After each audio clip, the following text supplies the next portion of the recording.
I used to think leadership was mindset, big goals, strong discipline, productivity, systems.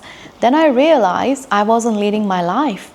I was managing my nervous system because modern life is loud. Our phones train us to crave noise. Work rewards urgency, and we perform stability while we are internally overloaded.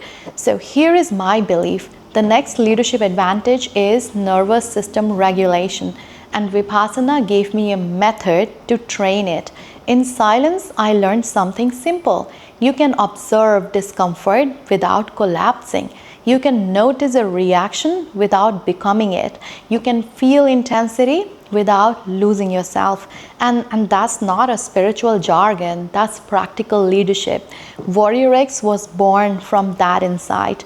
It's a simple loop: silence, strength, systems, stillness, and truth.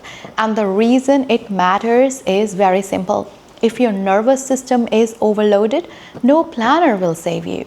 You can't mindset your way out of a body that doesn't feel safe.